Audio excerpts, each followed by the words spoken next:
ஆண்டவர் TMX முறுக்கு கம்பிகளின் அரசன்.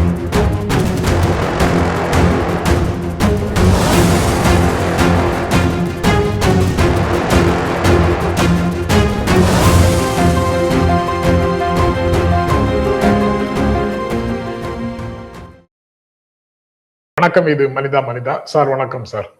வணக்கம்ங்க. வணக்கம். தமிழ்நாடு சட்டப்பேரவை தேர்தல், அதற்கு முன்னால் அதற்கான கூட்டணி, அது தொடர்பாக வரக்கூடிய தகவல் மறுப்பு, அந்த மாதிரி செய்திகள் இருக்கு சார். அதற்கு முன்னால சீரியஸாக ஒரு செய்தியை பார்த்துட்டு அதுக்கப்புறம் அதுக்குள்ள போகலாம் சார்.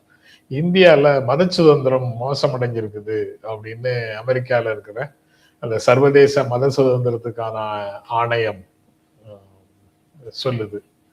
அது ஒவ்வொரு ஆண்டும் உலக நாடுகள்ல மத சுதந்திரம் எப்படி இருக்கு, மத நிலைமைகள் இருக்கு, எப்படி இருக்கு அப்படின்னு ஒரு ஆய்வு செய்து போடுறாங்க. அதுல 2025ஆம் ஆண்டுல இந்தியாவில மத சுதந்திரம் தொடர்ந்து மோசமாயிட்டே இருக்குது. இந்திய அரசு மத சிறுபான்மையினரையும் அவங்களுடைய வழிபாட்டு தலங்களையும் குறிவைத்து புதிய சட்டங்களை கொண்டு வருது அப்படின்னு எல்லாம் குறிப்பிடுகிறது.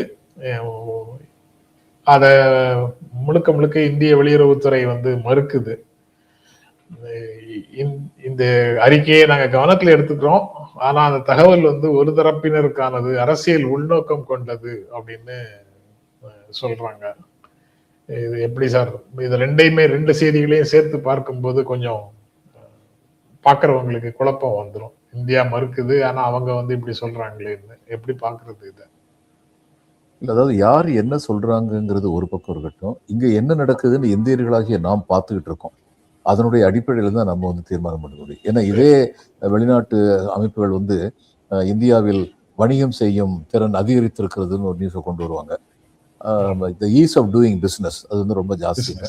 உடனே ஆனால் நமக்கு தெரியும் ஈஸ் ஆஃப் டூயிங் பிஸ்னஸ் எதை நோக்கி இருக்கிறதுன்னு நமக்கு தெரியும்.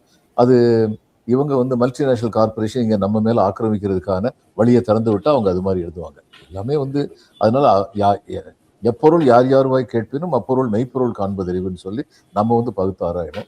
இதில் அவங்க சொல்றதுல உண்மை இருக்குன்னு நமக்கு தெரியும். இந்தியாவில் வழிபாட்டு தலங்கள் குறிவைக்கப்படுகின்றன. முதல்ல ராம் ஜென்ம பூமியை பற்றி மட்டும்தான் நாங்கள் கவனத்தில் இருக்கோம். இவர் RSS தலைவரே சொன்னார், இதுக்கு மேலே பிரச்சனையை கிளப்ப மாட்டோம்னு அவரே சொன்னார். அடுத்து துவாரகைன்னு ஆரம்பிச்சாங்க, பனாரஸ்ன்னு ஆரம்பிச்சாங்க. அந்த பெரிய பெரிய தலைவர்கள்லாம் பேசினாங்க. பேசி முடிச்சதுக்கப்புறம் கொஞ்ச நாளைக்கு முன்னாடி RSS தலைவரும் அதை மென்ஷன் பண்ணாருன்னு சொல்லி நினைக்கிறேன் நான். அப்போ தன்னுடைய ஸ்டாண்டை மாற்றிக்கிட்டே இருப்பாங்க. தொடர்ந்து வழிபாட்டு தலங்கள், இன்னும் பிற வழிபாட்டு தலங்கள் மேலே தாக்குதல் நடத்தணும், அதாவது அவங்கள ரிமூவ் பண்ணணும் அப்படிங்கிற ஒரு எண்ணங்கள் வந்துகிட்டு இருக்கு. அந்த காலத்தில் பனாரஸுக்கு பக்கத்தில், பனாரஸில் காசி விஸ்வநாதர் கோயிலுக்கு பக்கத்தில் ஒரு மசூதியை கட்டினது நியாயம்னு யாருமே சொல்ல மாட்டாங்க. அது தேவையில்லாத ஒரு குழப்பத்தை, ஒரு அதிகார துணியில நாங்கள் ஆள்றோம் அதனால கட்டுறோம்னு கொண்டு வந்தாங்க அப்படிங்கிறது நிஜம்தான், அதுல சந்தேகமே கிடையாது. ஆனா அப்படின்னு சொல்லி பார்த்தோம்னா பல இந்து மத கோயில்களும் அது மாதிரி கட்டப்பட்டன. ஆதி வழிபாடு இங்க பாந்திக் ரிலிஜன் இருந்தது. அது ரோம் நாட்டில் உள்ள இதா இருக்கட்டும், ஒரு இட்டாலியில் உள்ள ரோம் நகரத்தில் உள்ளதா இருக்கட்டும், அங்கேயும் பாந்திக் ரிலிஜன் மேலதான் சர்ச் எல்லாத்தையுமே கட்டினாங்க. அதே மாதிரி இங்கே பல இந்து மத வழிபாட்டு தலங்கள் அது மாதிரி தான் கட்டப்பட்டது. அதனால இதுக்கெல்லாம் ஒரு முடிவே கிடையாது. இது இப்ப நாகரிகம் வந்துருச்சு, பண்பாடு வந்துருச்சு. அப்படின்னா இப்ப நமக்கு என்ன முடிவு எடுக்கணும் அப்படின்னு சொல்லி பார்த்தா, அந்த சட்டம் ஒன்று கொண்டு வந்தாங்க 1947 வழிபாட்டு தலங்கள் யார் யாருக்கு உரிமையானதாக இருக்கின்றனோ அவைகள் அங்கீகரிக்கப்படும் அப்படின்னு சொல்லி, ராம் ஜென்மபூமி ஒன்றை தவிர அப்படின்னு சட்டம் கொண்டு வந்தாங்க. இப்போ அந்த சட்டத்தையே மரியாதை இல்லாமல் இருக்கு. அந்த சட்டத்தையே பார்லிமெண்ட்ல அந்த சட்டத்தை காலி பண்ண முடியுமான்னு சொல்லி இப்போ யோசிச்சுட்டு இருக்காங்க. அதனால இது மாதிரி பல நிகழ்வுகள் நடக்கின்றனங்கிறது உண்மைதான். இப்போ ஒரு சின்ன விஷயம் கேட்குறேன். சஞ்சு சாம்சன் இந்த இன்னைக்கு நம்ம ICCல வின் பண்ணதுக்கு ஒரு முக்கியமான காரணக்கர்த்தால ஒருத்தர் Sanju. 3 quarter final, semifinals, finals 3லயுமே 85 ரன்னுக்கு மேல எடுத்தார். 89, 97 அப்படின்னு சொல்லி ரன் எடுத்தார். கேரள அரசு அவரை பாராட்டுறாங்க, சன் ஆஃப் தி சாயில் பாராட்டுறாங்க. Is not only Malayali, is also an Indian. நம்ம இந்திய அரசு அவரை பாராட்டிருக்க வேண்டாமா? பாராட்டல? அது எதை காட்டுது? இது மாதிரி சொல்லிக்கிட்டே போகலாம், 1-2 இல்லை, எத்தனையோ விஷயங்கள் சொல்லிக்கிட்டே போகலாம். இவங்க பண்றது இதெல்லாம் தவறு. இதுல இந்திய வெளியுறவுத்துறை சொல்லுது, கடந்த சில ஆண்டுகளாகவே இந்தியா பற்றி உண்மைக்கு புறம்பான தகவல்களை USCIR ஐஆர்எஃப் வெளியிடுகிறது. அது அந்த ஆணையத்தினுடைய நம்பகத்தன்மையை இது கேள்விக்குறியாக்குகிறது அப்படின்னு சொல்றாங்க. அது வந்து சொல்லிட்டா உடனடியா நம்பகத்தன்மை காலியாயிருது. காலி ஆயிடுது. அப்படித்தானா சார் அது? அப்படித்தான் எப்படின்னு கூடவே மத சுதந்திர மசோதா மகாராஷ்டிரா பேரவையில் நிறைவேற்றம், அதாவது வலுக்கட்டாயமாக மோசடி செய்து தூண்டுதலின் பேர்ல திருமணம் அப்படின்னு ஆசை காட்டி சட்டவிரோதமான முறையில மத மாற்றத்தில் ஈடுபடுபவர்களுக்கு கடும் தண்டனை வழங்க இந்த மசோதா வழிவகை செய்கிறது அப்படின்னு சொல்றாங்க. திருமணத்தை காரணம் காட்டி மத மாற்றத்தில் ஈடுபட்டாலும் 7 ஆண்டுகள் சிறை தண்டனையும் 1 லட்சம் ரூபாய் அபராதமும் விதிக்கப்படும் அந்த மசோதா கவர்னர் சொன்னதுக்கு பிறகு சட்டம் ஆயிடும். அங்க சட்டமாக நடக்குது. இதே மாதிரியான சட்டங்கள் பல மாநிலங்கள்ல பிஜேபி ஆட்சிக்கு வந்ததற்கு பிறகு கொண்டு வந்திருக்கிறாங்க. இதையெல்லாம் கூட அவங்க கணக்கில் எடுக்கிறாங்க. திருமண சட்டங்களே போதுமானதா இருக்குங்க. இந்த மாதிரி யாராவது கட்டாயப்படுத்தி கல்யாணம் முடிச்சு வச்சாங்கன்னா அதுக்கு தண்டனை கொடுக்கறதுக்கு இருக்கிற சட்டங்களே போதுமானதா இருக்கு. அப்படிங்கும்போது புது சட்டம் இருக்கு. புது சட்டம் தண்டனையை இன்னும் கடுமையாக்குவதற்காக ஏன் இருக்கிற சட்டத்திலே அதை பண்ணி போறது, அமெண்ட்மெண்ட் கொண்டு வந்து போறது, எதுக்காக புது சட்டம் போடணும்? அச்சுறுத்தல். அதாவது கட்டாயமாக திருமணம் தமிழ்நாட்டிலே அப்படி ஒரு பிரச்சனை சில நாட்களுக்கு முன்னாடி எழுப்பப்பட்டது. அது 2 பேருமே தங்கள் ஸ்டாண்ட் எடுத்துக்கிட்டாங்க. ராமதாஸ் ஐயா சொன்னாரு, எல்லாமே இந்த கலப்பு திருமணம் நடக்குது எல்லாமே அநியாயமா நடக்குது, கட்டாயப்படுத்தி நடத்துறாங்க அப்படின்னு சொன்னாரு. இது விடுதலை சிறுத்தை தரப்புல சொல்லப்பட்டது அப்படி எதுவுமே கிடையாதுன்னு.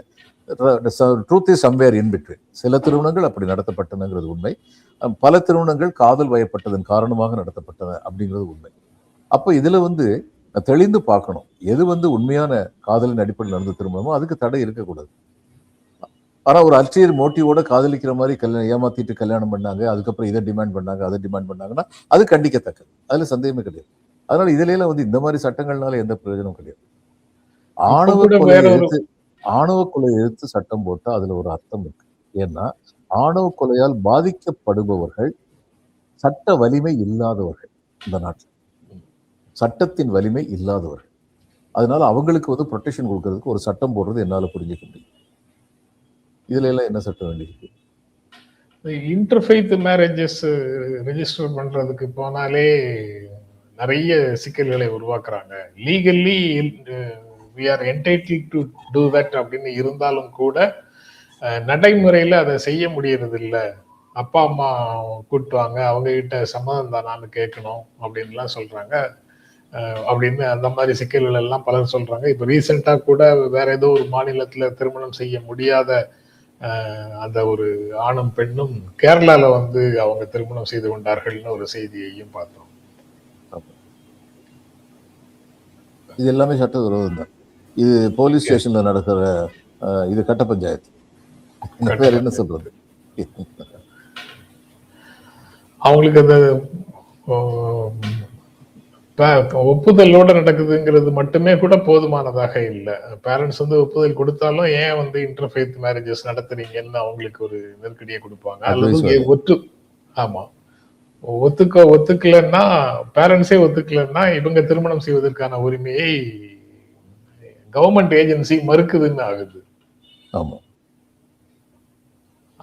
எப்படி பார்த்தாலும் அது ஃபண்டமெண்டல் ரைட்டுக்கு விரோதமாக செயல்படுகிறது அரசு அப்படின்ற மாதிரி தான் போகும்.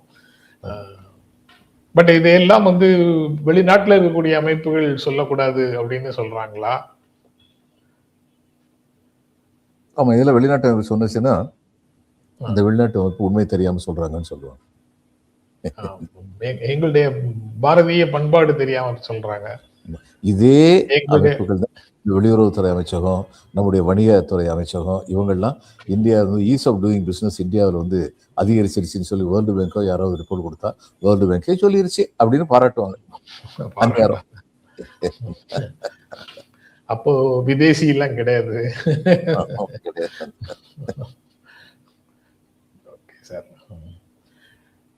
அப்புறம் சார், யாரோடையும் கூட்டணி பேச்சுவார்த்தை நடத்தவே இல்லை,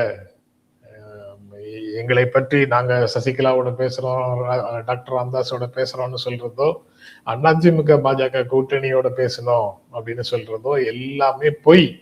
திட்டமிட்டு திமுக பரப்புது அப்படின்னு தவேக சார்பாக அதிகாரப்பூர்வமாக மறுத்து இருக்கிறாங்க. யாரோடையுமே பேசல அப்படின்னு சொல்றாங்க. இந்த வதந்திகளுக்கு முற்றுப்புள்ளி வச்சுட்டாங்கன்னு சொல்றதா, இன்னும் அதுக்கு உயிர் இருக்குன்னு சொல்றதா? இல்ல, செங்கோட்டையன் ராமதாஸ் ஐயா வீட்டுக்கு போறாருன்னு சொல்லி அதிகாரப்பூர்வமாக பத்திரிகைகள்ல செய்தி வந்தது. அதிகாரப்பூர்வம் சொல்லக்கூடாது, பத்திரிகைகள்ல செய்தி வந்தது. அதை இவங்க மறுக்க வேண்டியது என்ன? ஒரு பக்கம் இப்படி போய்கிட்டு இருக்காங்க, இன்னொரு பக்கம் நாங்க அப்ப என்ன காஃபி சாப்பிட்றதுக்கு போனாரா? எதுக்கு போனாரு அவரை பாக்குறதுக்கு? யாரும் யாரையும் பார்க்காம, யாரும் யாரோடையும் பேசாம தான் எங்களோட வந்தா நீங்க கெய்னர், எங்களோட வரலன்னா நீங்க லூசர் அப்படின்னு ஜெயக்குமார் சொல்றாரு. அப்ப ஏற்கனவே வரீங்களா வரலையான்னு ஒரு இன்விடேஷன் இருக்குல்ல. அது இல்லாம இந்த ஸ்டேட்மெண்ட் ஏன் வருது? முதல் முறை சொல்றவரே வாங்கன்னு தானே கூப்பிடணும். இப்படி சொல்லுவாங்களா? இப்படி சொல்றாங்கன்னா ஏற்கனவே சம்திங் இஸ் கோயிங் ஆன் அர்த்தம் இல்லையா? திரைமறைவுல இன்னும் முயற்சிகள் நடந்துகிட்டு தான் இருக்கு. அது உண்மை, நடந்துகிட்டு தான் இருக்குது. எந்த பக்கத்து திரைமறைவுல சார்? திரைமறைவு காமனான திரைமறைவு இல்லையா? திரைமறைவுக்குள்ள டிவிஷன்ஸ் இருக்கு. ஒரு பெரிய திரை இருக்கு, அதுக்குள்ள டிவிஷன்ஸ் இருக்கு. பட் இதற்கு மேல அந்த கூட்டணிக்கு ஒருவரை புதிதாக கூட்டு வர்றதும், அவருக்கு ஒரு சைசபிள் தொகுதிகள் கொடுக்கறதும் அதிமுகவை இன்னும் பலவீனப்படுத்தும். அதனால அவர் அவங்க இல்லாமலே நம்ம வெற்றி பெற முடியும் அப்படின்னு ஒரு ஸ்டாண்டுக்குள்ள எடப்பாடி பழனிசாமி போறாருன்னும் செய்திகள் வருது. அதனாலதான் இன்னைக்கு வரைக்கும் எடப்பாடி பழனிசாமியுடைய ஸ்டாண்ட் அதுதான். இன்னைக்கு வரைக்கும் அதுதான். ஆமா, முதல்ல அவர் கூப்பிட்டு கொடி பறக்குது பாத்தீங்களான்னு சொன்ன போது இவங்க நமக்குள்ள ஐக்கியமாயிருவாங்கன்னு நினைச்சாரு. ஆனா அப்படி இல்லை, ரொம்ப உறுதியா விஜய் சிஎம்னு சொல்றவங்க கூட தான் கூட்டெல்லாம் பேச ஆரம்பிச்சோடனே இவருக்கு ஆர்வம் போயிருச்சு. அடுத்து இன்னைக்கு பிஜேபி பண்ற அலப்பறையை பார்க்கும்போது கூட்டணி கட்சிகளுக்கெல்லாம் நாங்க பிரிச்சு கொடுப்போம், மொத்தமா எங்களுக்கு 70 கொடுங்க, இப்படிலாம் கேட்கறது பார்க்கும்போது அவருக்கு இன்னும் அச்சம் மேலிடத்தான் செய்யும். அதனால இன்னைக்கு அவர் இதுல ஆர்வம் காட்ட மாட்டாரு. ஆனால் பிஜேபி கூட்டணியிலேயே அவர் முதல்ல ஆர்வம் காட்டலையே. அவருக்காக 2.5 மணி நேரம் உட்கார்ந்து வச்சுதானே அவரை கூப்பிட்டு வச்சு பேசினாங்க. அன்னைக்கு அவர் பேசவே இல்லை, எல்லா பேச்சும் அமித்ஷா தான் பேசினாரு. அப்ப விருப்பத்தோடய போனாரு பிஜேபி கூட்டணிக்கு. அப்ப அதே மாதிரி இது விருப்பம் இல்லாம இன்னைக்கு இருக்காரு. நாளைக்கு என்ன சொல்லுவாரு யாருக்கு தெரியும்? அதுக்கப்புறம் டெல்லி போய் உள்துறை அமைச்சரை பார்த்து பேசிட்டு தானே சார் வராரு. அதுவும் விருப்பம் இல்லாமலே தான் போறாரா? அழைக்கப்படுகிறார், செல்லுகிறார். No choice. ஆமா, அப்படி இருக்கிறதாக இருந்தா அது ஹாப்சன்ஸ் சாய்ஸ். இந்த யூகத்துக்கு நான் போக மாட்டேன்னு சொல்லி நான் ஒரு வச்சிருக்கேன், ஸ்டாண்ட் வச்சிருக்கேன். அதனால நான் மறுபடியும் ஷெல்லியை தான் கோட் பண்ணுறேன். Heard melodies are sweet, those unheard are sweeter. நான் சொல்ல வேண்டியது சொல்லிட்டேன், மீதியை நீங்க யோசிச்சுக்கங்க. நான் ஒன்றும் யோசிச்சு சொல்ல மாட்டேன். டெல்லிக்கு போறார், விருப்பத்தின்படி போறாருன்னா பழைய ஹிஸ்டரியை பார்த்தா விருப்பத்தின்படி போகவில்லைன்னு சொல்லி தெரியுது. ஆனால் போகிறார். இதுல ரஜினிகாந்துக்கு எதிராக ஆதவ் அர்ஜுனா பேசினாரு அப்படின்னு ஒரு 3-4 நாள் ஆச்சு சார். அதுக்கு நேற்று தான் எல் முருகன், நயினார் நாகேந்திரன், எடப்பாடி பழனிசாமி, பிற அதிமுக நிர்வாகிகள் எல்லாரும் கண்டனம் தெரிவிக்கிறாங்க. ஆதவுக்கு கண்டனம் தெரிவிக்கிறாங்க. இந்த கூட்டணி தொடர்பான வதந்திகளுக்கும் அல்லது தகவல்களுக்கும் முற்றுப்புள்ளி வைக்கிறாங்கன்னு பேப்பர்ல சொல்லுது. அது முற்றுப்புள்ளி தானாங்கிறது சந்தேகம் என்ன இருக்குதுன்னு வச்சுக்குவோம், அது தனி. பட் இந்த ரஜினிக்காக தாபேக்கா மேல கண்டனம் சொல்ல ஆரம்பிக்கிறதும் அவங்க ரிஜெக்ட் பண்ணிடுறோம் அப்படிங்கிறதுக்கு பிறகுதானா? அது வரைக்கும் டோர் ஓபன் ஆயிடுச்சு, இப்ப க்ளோஸ் ஆயிடுச்சுன்னு பொருள் கொள்ள முடியுமா? அதுல இல்ல, ரஜினி ஆதரவாளர்களுடைய நல்ல பேரை வாங்கிக்கலாங்கிறதுக்காக சொல்லலாம். ஆனா இத்தனை நாள் கழிச்சு ஏன் சொல்றாங்கிறது ஒரு விவாதத்திற்குரியது. அடுத்து ரஜினியே சும்மா இருக்காரு, இவங்கெல்லாம் ஏன் பேசிட்டு இருக்காங்க? ரஜினி ரொம்ப பெருந்தன்மையா கூட ஒரு வார்த்தை சொல்லலாம், யாரோ ஒருவர் ஏதோ சொல்கிறார் என்பதற்கெல்லாம் நான் ரியாக்ட் பண்ண வேண்டியதுன்னு சொல்லிடலாம். ரியாக்ட் பண்ணாமலே போனாருங்கிறது that is a best strategy. யாரோ என்னென்ன பேசுவாங்க, அதுக்கெல்லாம் நான் ரியாக்ட் பண்ணுமா அப்படின்னு சொல்லிட்டு போறது பெஸ்ட் ஸ்ட்ராட்டஜி. அவரே ரியாக்ட் பண்ணாம போயிட்டாரு, இவங்கெல்லாம் எதுக்கு தாங்கி பிடிக்கிறாங்க அவரை?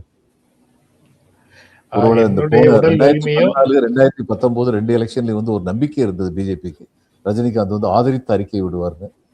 நரேந்திர மோடி அவர்கள் அவருடைய வீட்டுக்கு போனாரு, ரஜினி வீட்டுக்கு போனாரு. ஆனா அது மாதிரி அவர் ஒன்றும் அறிக்கை விடல. இதே புதுசா பார்ட்டி ஆரம்பிப்பார்னு நினைச்சாங்க.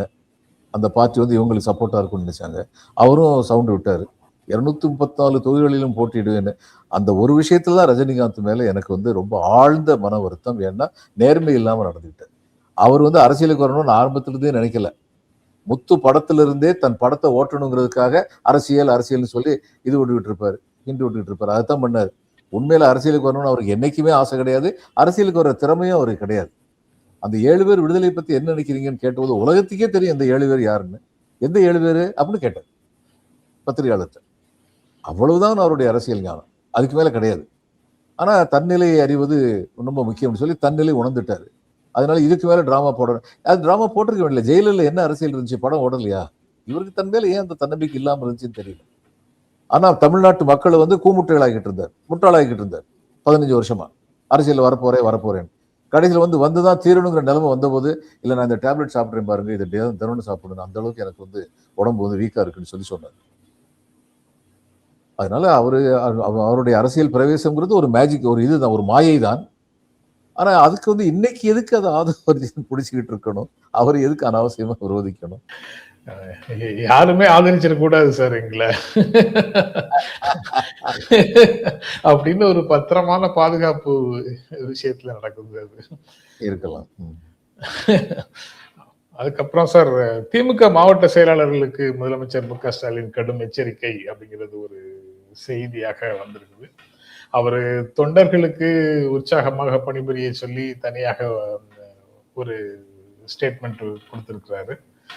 2.0 வருவதற்கு தேவையான வேலைகளை நம்ம சேர்ந்து செய்வோம் அப்படின்னு தொண்டர்களுக்கு கொடுத்திருக்கிறாரு. டிஸ்ட்ரிக்ட் செக்ரட்டரிஸ வந்து இணைய வழி கூட்டத்துல சந்திச்சு பேசும்போது அவங்க கிட்ட இந்த கடுமையான பல எச்சரிக்கைகளை கொடுத்திருக்கிறாரு அப்படின்னு செய்திகள் சொல்லுது.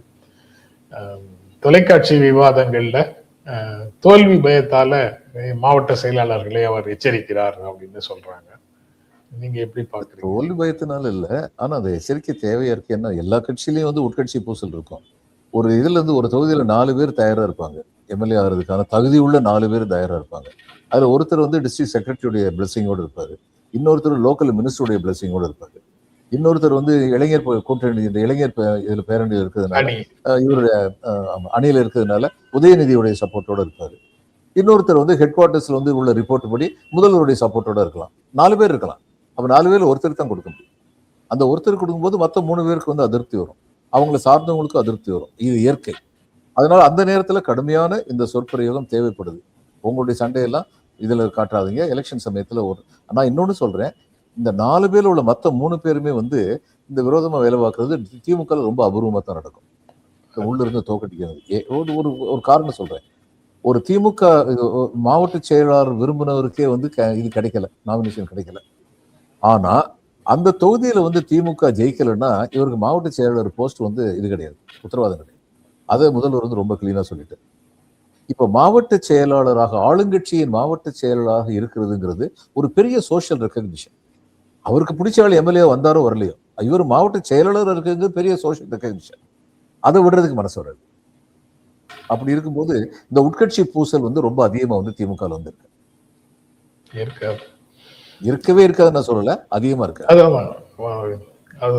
எங்கேயாவது ஒரு இடங்கள்ல இருக்கிறது வந்து புரிந்து கொள்ளக்கூடியதுதான். அது வந்து அதையும் வந்து நான் இப்ப கடுமையாக டீல் பண்ணுவேன். இது எலெக்ஷன் டைம், இப்ப யாரும் நடவடிக்கை எடுக்க மாட்டாங்க, எலெக்ஷனுக்கு அப்புறம் தானே எடுப்பாங்க அப்படின்லாம் நினைச்சிட்டு இருக்காதீங்க. எலெக்ஷன் பீரியட்லயே நீங்க வந்து தொல்லை கொடுத்தீங்கன்னா, கட்சி நலன்களுக்கு விரோதமாக செஞ்சீங்கன்னா உடனடியாக நடவடிக்கை எடுக்கப்படும் அப்படின்னு சொல்றாரு. பர்சனலா இதை கேட்கும்போது எனக்கு சந்தோஷமா இருக்கு. எனக்கு இவர் மேல ஒரே ஒரு குறை என்னன்னா, அதிகமாக மென்மை காட்டுகிறார் என்று எனக்கு இவர் மேல ஒரு வருத்தம். இடையில வந்து இது மாதிரி நடவடிக்கை எடுக்கணும். மற்றவங்க சொல்லலாம் சார், நீங்களும் நானும் கடிது ஓச்சி மெல்ல எரிந்தது தானே ஆதரிக்கிறோம் சார், தடி எடுக்கிறது ஆதரிக்கல. ஆமா, ஆனா சில சமயங்கள் இவ்வளவு மென்மையா இருக்காரு, இவ்வளவு பொறுமையா இருக்காருன்னு சொல்லி நமக்கே ஆயாசம் வரும். எல்லாரையும் அரவணைச்சு இலக்கை நோக்கி கூட்டு போகும்போது தலைவராக இருக்கக்கூடியவருக்கு அந்த மாதிரி தானே சார் பண்பு இருக்க வேண்டியது இருக்கு. அது இன்னைக்கு உள்ள நிலைமையில அது ரொம்ப தேவை, ரொம்ப தேவை. அந்த வகையில தான் அத அதுக்கப்புறம் வேற தனிப்பட்ட நிர்வாகிகளை விட கட்சியின் நலன் தான் முக்கியம். அதனால ஸ்ட்ரிக்டா இந்த விஷயங்கள் எல்லாம் பார்ப்பேன். நீங்க எங்கேயோ ஒரு இடத்துல நடக்கிறது தானே, இவருக்கு தெரியவா போகுதுன்னுலாம் இருந்துடாதீங்க. எல்லா தகவலும் எனக்கு வந்து சேர்ந்துகிட்டு இருக்குது அப்படின்னு விளக்கம் சொல்லியிருக்காரு அந்த எச்சரிக்கைகளுக்கு. அது ஒரு பக்கம் சார். சமையல் எரிவாயு தட்டுப்பாட்டுக்கு முன்னெச்சரிக்கையுடன் அரசு செயல்படாததே காரணம் அப்படின்னு கார்கே மாநிலங்களவையில மத்திய அரசை குற்றம் சாட்டியிருக்கிறாரு. இங்க அது தொடர்பாக பேசுற ஒரு பிஜேபி பிரமுகர் நடிகை அவங்க சொல்றாங்க, ட்ரம்ப் அதுக்கு நோட்டீஸ் கொடுக்கலன்னு சொல்றாங்க. போர் வரப்போகுது. நடிகை அரசியல் பேச விட்டா இப்படித்தான் பேசுவாங்க. அதாவது நடிகையா வர்றதுக்கு முன்னாடியே அரசியல் ஆர்வம் உள்ளவங்களா இருந்தவங்க நடிகையா வந்ததுக்கு அப்புறமும் தெளிவான அரசியல் பேசுவாங்க. நடிப்பு தவிர எதுவுமே தெரியாம இருந்துட்டு அரசியலுக்குள்ள வர்றவங்க இப்படித்தான் பேசுவாங்க. அதெல்லாம் ஒரு பெருசா எடுக்க வேண்டியது. ஆனாங்க ஒரு விஷயம் மறந்துடக்கூடாது. இவங்க முன்னெச்சரிக்கையா நடக்கலைங்கிறது உண்மைதான். ஆனா அதற்கப்புறம் வந்து சிறந்த செயல்கள் ஆற்றி இருக்கிறார்கள் ஒன்றிய அரசு. இந்த 2 இது வந்து கப்பல் வந்து இதுல இருந்து வந்திருக்குங்கிறத நம்ம நிச்சயமா பாராட்டணும். இன்னைக்கு உள்ள சூழ்நிலையில அப்படி பெர்மிஷன் வாங்கி கொண்டு வந்ததுங்கிறது பெரிய விஷயம் தான். கொஞ்சம் முன்ஜாக்கிரதையா இருந்திருக்கலாம். இந்த மாதிரி ஒரு 4 நாள் சிக்கலே வந்திருக்காது. நான் இப்ப நினைக்கிறேன் தொடர்ந்து இது மாதிரி கப்பல் வர்றதுக்கு அவங்க ஏற்பாடு பண்ணிட்டு இருக்காங்க. அதுக்கு சில கண்டிஷன்ஸ் வந்து அவங்க போடுறாங்க. ஈரான் வந்து அப்ப எங்களுக்கு மெடிக்கல் எக்யூப்மெண்ட்ஸும் மெடிசனும் கொடுங்க அப்படின்னு சொல்லி கேட்கறாங்க. அதை இவங்க வந்து கொடுத்தா அமெரிக்கா ஒண்ணுமே செய்ய முடியாது. மனிதாபிமான அடிப்படையில் அதை வந்து அமெரிக்கன் சோல்ஜர்ஸ் செத்து போனான்னா கேளுப்பா உனக்கும் கொடுக்குறோம் அவங்களுக்கும் கொடுக்குறோம் அப்படின்னு நம்ம ஸ்ட்ரிக்ட் ஸ்டாண்ட் எடுத்து கொடுக்கலாம். அது யாரும் என்ன குறை சொல்ல முடியாது. நமக்கு வந்து அடுத்து வந்து அந்த நீரிணை வழியாக தொடர்ந்து கப்பல்கள் வரும் தானே. காலம் கடந்தாவது முழிச்சுக்கிட்டாங்க, அதுல சந்தேகம் இல்லை. அந்த வழியில பாராட்டுதல் அவர்களுக்கு. அரசுக்கு அது தெரியாம இல்ல, ஈரான்ல இருக்கக்கூடிய இந்தியர்களுக்கு ஜாக்கிரதையாக இருங்க அப்படின்னு எல்லாம் முதல்ல எச்சரிக்கை கொடுத்தீங்கல்ல, அந்த சமயத்திலேயே நீங்க வந்து நான் ஏற்கனவே சொல்லியிருக்கேன். 1 மாசத்துக்கு முன்னாடியே ஆஸ்திரேலியால இருந்தும் கனடால இருந்தும் புக் பண்ணியிருந்தோம்னா நமக்கு இதுக்குள்ள வந்து சேர்ந்துருக்கு. இந்த கிரைசிஸ் வர்றதுக்கு 4 நாளைக்கு முன்னாடி நமக்கு வந்து சேர்ந்துருக்கும், யுத்தம் துவங்குறதுக்கு முன்னாடி. இப்ப யுத்தம் வந்து அமெரிக்கா நினைச்ச அளவுக்கு போக மாட்டேங்குது. அவரு யாரையும் நம்மளால முடியலன்னு தெரிஞ்சதுனாலதான் ஜப்பானை கூப்பிடுறாரு, சைனாவை முதற்கொண்டு கூப்பிடுறாரு. உங்க இதெல்லாம் வார்ஷிப்ஸ் எல்லாம் கொண்டு வந்து அந்த ஹோம்ஸ் நீரணியில வந்து நிப்பாட்டுங்க அப்படிங்கிறாரு. எல்லாரும் ஒட்டுமொத்தமா சொல்லிட்டாங்க இது எங்க யுத்தம் கிடையாது. ஐரோப்பிய யூனியன் சொல்லிட்டாங்க. முதல்ல ஜெர்மன் சொல்லிச்சு, அடுத்து எல்லாரும் சொல்லிட்டாங்க இது எங்க யுத்தம் கிடையாது, நாங்க இந்த மாதிரி கொண்டு போய் நிறுத்த மாட்டோம் அப்படின்னு. ஏன்னா அவங்களுக்கு உரிய ஏவுகணை இன்னைக்கு இவங்க பயன்படுத்துற ஏவுகணை வந்து ரொம்ப பலமான ஒரு ஏவுகணை. அது நடனம் ஆடுகின்ற ஒரு ஏவுகணை. போறது ஸ்ட்ரெயிட்டா போகாது, 2000 கிலோமீட்டர் வரைக்கும் போகும். போகும்போது நடனம் ஆடுற மாதிரி இந்த இப்படி இப்படி இப்படி இப்படி வளைஞ்சுக்கிட்டே போகும். அப்போ அதை அட்டாக் பண்றதுக்குன்னு சொல்லிட்டு அனுப்புறது எதுவுமே வந்து அது சரியான முறையில 100% ரஷ்யோட அட்டாக் பண்ண முடியாது. அந்த ஏவுகணைகள் வந்து இஸ்ரேலுக்குள்ள சேதங்களை ஏற்படுத்தியிருக்கு. எப்படி நேஷனல் பிரைஸ் வந்து பிரஸ் வந்து பிஜேபி கண்ட்ரோல்ல பெரும்பாலும் இருக்கிறதாக நம்பப்படுகிறதோ, அது மாதிரி இன்டர்நேஷனல் பிரஸ் வந்து வெஸ்ட் கண்ட்ரோல்ல தான் பெரும்பாலும் இருக்கிறதுனால பல செய்திகள் வெளியில் சொல்லப்படவில்லைன்னு சொல்றாங்க. இவர் நினைச்ச மாதிரி இதை வந்து சீக்கிரமா முடிக்க முடியல யுத்தத்தை. இவர் என்ன சொன்னாரு, ட்ரோன், இந்த சீப் ட்ரோனை வச்சுட்டு விளையாண்டுட்டு இருக்காங்க, மற்றபடி அவங்ககிட்ட ஒண்ணுமே இல்லை. கம்ப்ளீட்டா ட்ரம்ப் சொன்னார், கம்ப்ளீட்டா அவங்களுடைய வான்வெளி ஆயுதங்கள் அத்தனையும் நாங்க வந்து முறியடிச்சிட்டோம், அவங்களுடைய டிஃபென்ஸ் ப்ரிப்பேர்னஸ் எல்லாத்தையுமே முறியடிச்சிட்டோம்னாரு. இப்போ எங்க இருந்து இப்போ இந்த மிசைல் வருது? அதனால அவங்க நினைக்கிற அளவுக்கு எளிதாக வந்து ஒன்று தெரிஞ்சுக்கணும். நம்ம இந்த வெஸ்டர்ன் சிவிலைசேஷன்லாம் வர்றதுக்கு முன்னாடி உலகத்தில் இருந்த மிக பழமையான நாகரிகம் பெர்ஷியன் சிவிலைசேஷன். அவர்கள் இலக்கியத்திலும் அறிவியலிலும் தொழில்நுட்பத்திலும் மிக மிக மேன்மை படைத்த ஒரு சமுதாயமாக வாழ்ந்தவர்கள். அதனால அவங்கள வந்து குறைச்சி மதிப்பிட முடியாது in terms of intelligence and capability. ஈரானை பொறுத்த மட்டும் in terms of riches also they're very comfortable.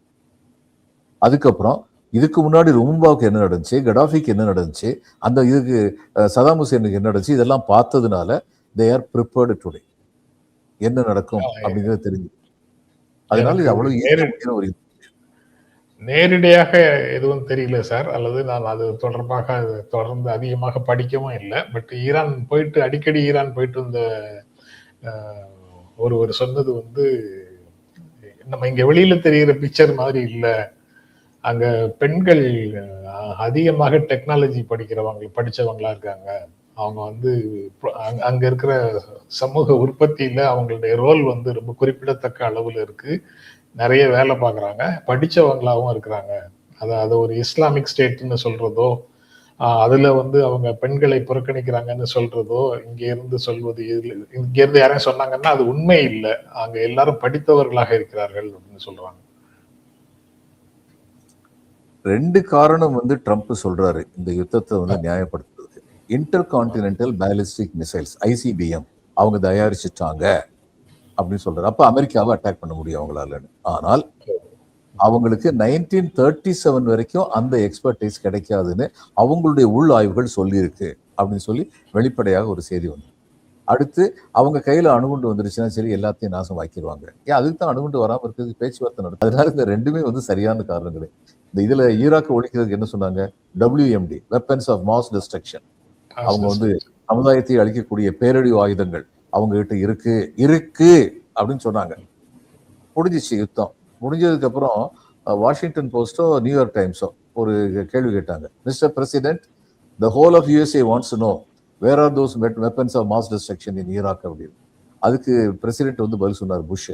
It's not just the people of America who want to know, the president himself wants to know where are those weapons of mass destruction. அமெரிக்க மக்கள் மட்டுமல்ல, அமெரிக்க குடியரசுத் தலைவரே கேட்கிறார் எங்கே அந்த weapons of mass destruction. இப்படி கதை விட்டு ஒரே ஒரு ஆயுதம் தான் சார், அது ஒரே ஒரு மனிதர் தான் அந்த பேரழிவு ஆயுதம். அவரை பிடிச்சு முடிச்சிட்டாங்க. அன்னைக்கு நடந்த யுத்தம் வந்து it was a war between US dollar and euro dollar. மார்டரிங் கரன்சியா யூரோ டாலருக்கு போவோம் அப்படின்னு ஹுசைன் சொன்ன உடனே சரி இனிமே இவரை வச்சிருக்க கூடாது, நம்முடைய வணிகம் பாதிக்கப்படும். கடாஃபி வந்து ஆப்பிரிக்கன் கரன்சியா கோல்டன் கரன்சி கொண்டு வருவோம் அப்படின்னு சொன்ன உடனே இனிமே இந்த ஆளை வந்து வச்சிருக்க கூடாது அப்படின்னு காலி பண்ணாங்க. அவங்களுடைய ஆர்கைவ்ஸ்ல இருந்து வந்த நியூஸ் வந்து என்ன சொல்லுது? லுமும்பாவை வந்து CIA தான் கொண்டாங்க. அது கொண்டுட்டு என்ன பண்ணாங்க? அந்த மனிதருடைய சடலம் கூட மக்களுடைய ரியாக்ஷனை கலப்புன்னு ஆசிட் வச்சு எரிச்சிட்டாங்க. These are all news. பழைய வரலாறுகளுக்கு உள்ள போனோம்னா நிறைய விஷயங்கள் வந்து அதிர்ச்சி விட்டக்கூடியவையாக இருக்கும். ஓகே சார், ரொம்ப நன்றி சார். நாளைக்கு தொடர்ந்து பேசுவோம் சார். ரொம்ப நன்றி, வணக்கம்.